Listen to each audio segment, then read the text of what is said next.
గత సంవత్సరమంతా దేవుడు కాపాడి ఉన్నాడు. 2026 సంవత్సరంలోనికి నడిపించాడు. మనం ఎలాంటి జీవితం జీవించాలని కోరుకోవాలంటే దేవుడు మెచ్చే జీవితాన్ని జీవించాలని కోరుకోవాలి.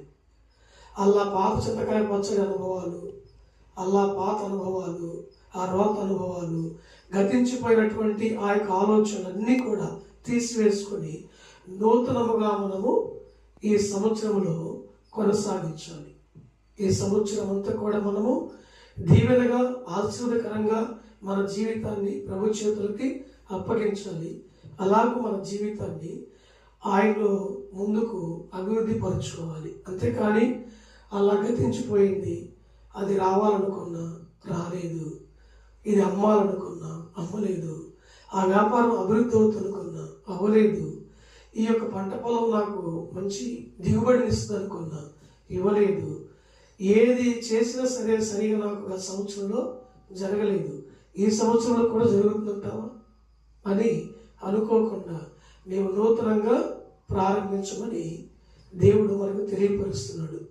ఇది 2026 సంవత్సరము 4వ తారీఖు, ఈరోజు ఆదివారం. ఇది మొదటి ఆదివారం.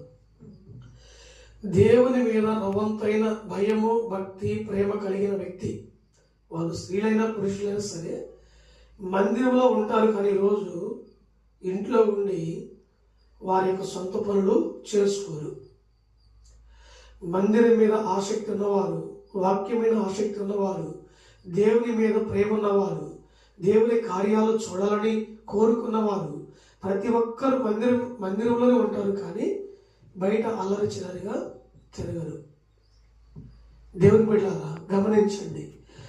ప్రభు మరొక మాట అంటాడు, హృదయ శుద్ధి కలవారు ధన్యులు, వారు దేవుణ్ణి చూస్తారు. ఎవరిని చూస్తారు?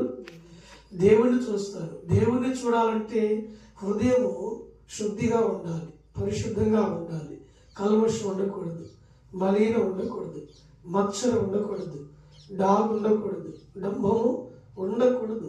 వీటన్నిటిని కూడా తీసివేసుకొని నీ హృదయము పరిశుద్ధపరుచుకోవాలి.